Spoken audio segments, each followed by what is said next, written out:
আসসালামু আলাইকুম। মত প্রকাশ ৭১ চ্যানেলে সকলকে স্বাগত জানাচ্ছি আমি মোহাম্মদ ইকবাল হোসেন। দেশে একের পর এক পদত্যাগের ঘটনা কিন্তু ঘটছে। সেই আদালত পাড়া থেকে শুরু করে একদম সাংস্কৃতিক অঙ্গন থেকে শুরু করে একদম সেই প্রধান উপদেষ্টার বিশেষ সহকারী পর্যন্ত কিন্তু এই পদত্যাগ করে ফেলছেন। পদত্যাগগুলোর কারণে পিছনের যে রহস্য কারণ সেগুলো কিন্তু এখন আস্তে আস্তে প্রকাশ্যে চলে আসছে। আমরা যদি দেখি যে এই ১০ মার্চ এই আমরা দেখেছি যে আইন মন্ত্রণালয়ের সাবেক যুগ্ম সচিব সিনিয়র জেলা জজ বিকাশ কুমার সাহা পদত্যাগ করেছেন। তিনি কিন্তু এই স্বেচ্ছায় পদত্যাগ করেছেন বলে তিনি দাবি করেছেন, কিন্তু পেছনে কি অন্য কোনো ঘটনা রয়েছে কি না সেটি কিন্তু এখনও বের হয়নি। পদত্যাগ করেছেন প্রধান উপদেষ্টার বিশেষ সহকারী অধ্যাপক এম আমিনুল ইসলাম। তিনিও এই ১০ই মার্চ পদত্যাগ করেছেন। তার কারণ জানতে চাইলে কিন্তু তিনি বলেন যে এ বিষয়ে আমি কিছুই বলতে চাইছি না, আমি আমার পিএসের মাধ্যমে পদত্যাগপত্র পাঠিয়ে দিয়েছি। অর্থাৎ এ বিষয়ে সে কোনো কথাই বলতে রাজি হয়নি। নিশ্চয়ই যে পিছনে কোনো পদত্যাগের যে রহস্য রয়েছে তা কিন্তু তার কথায় বোঝা গিয়েছে। আবার এই পদত্যাগ করেছিলেন কিন্তু যে বাংলাদেশ শিল্পকলা একাডেমির যে মহাপরিচালক সৈয়দ জামিল আহমেদ, তিনি এই ২৮ ফেব্রুয়ারিতে কিন্তু পদত্যাগের কথা প্রথম উল্লেখ করেন। এখন তিনি কেন পদত্যাগ করলেন তিনি কিন্তু সেই কারণ আবার উল্লেখ করেছিলেন। তিনি কিন্তু বলেছিলেন যে সাংস্কৃতিক বিষয়ক যে উপদেষ্টা মোস্তফা সরোয়ার ফারুকী সে টাকা চায়। এখন এই যে পদত্যাগ যোগ্য ব্যক্তিগুলো একের পর এক যদি পদত্যাগ করে তাহলে কিন্তু আবার এই অযোগ্য ব্যক্তিগুলো এসে সেই জায়গাগুলো দখল করে।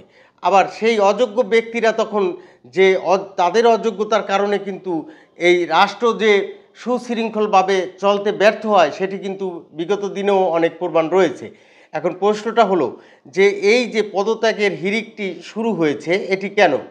এই পদত্যাগটি যে শুরু হয়েছে তার যদি কারণ বিশ্লেষণ করা যায় তাহলে আমরা হয়তো শিল্পকলা একাডেমির যে কারণ সেটি হয়তো পেয়েছি যে এই সাংস্কৃতিক বিষয়ক উপদেষ্টা টাকা চেয়েছে, সেটি একটি কারণ তিনি উল্লেখ করেছেন।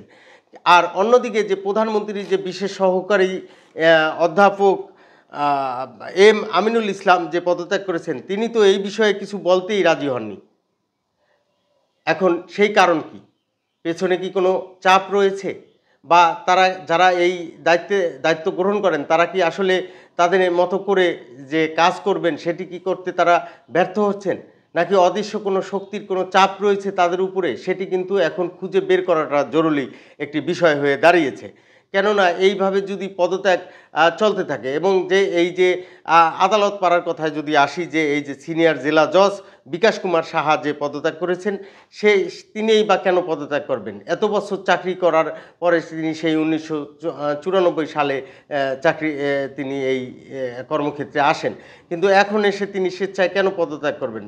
এখন আমাদের রাষ্ট্র কি আসলে এই যারা এই কর্মক্ষেত্রে রয়েছে তাদের কর্মক্ষেত্রে যে তারা তাদের মতো করে যে স্বাধীনভাবে দেশের জন্য যে কাজ করবে সেই জায়গায় কি কোনো প্রতিবন্ধকতা সৃষ্টি করছে কিনা কোনো অদৃশ্য শক্তি, সেটি কিন্তু খুঁজে বের করা জরুরি। অন্যদিকে আবার এই যারা কাজ করছেন তাদের ভিতরেই কি কোনো আবার গাফিলতি রয়েছে কিনা সেটিও কিন্তু খুঁজে বের করা জরুরি। কিন্তু এই যে একের পরের এক পদত্যাগের বিষয়টি সেটি কিন্তু এক সাধারণ মানুষের থেকে শুরু করে এই সচেতন মহলের কাছে কিন্তু একটি উদ্বেগের কারণ হয়ে দাঁড়িয়েছে।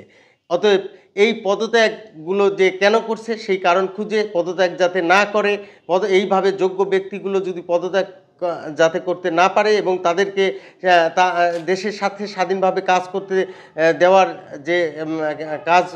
দেওয়ার যে বিষয়গুলো রয়েছে সেগুলোর দিকেও যে সরকার নজর দিবে এমনটি কিন্তু সাধারণ মানুষ প্রত্যাশা করে। সেই প্রত্যাশা রেখে সকলের সুস্বাস্থ্য এবং দীর্ঘায়ু কামনা করে শেষ করছি। আসসালামু আলাইকুম।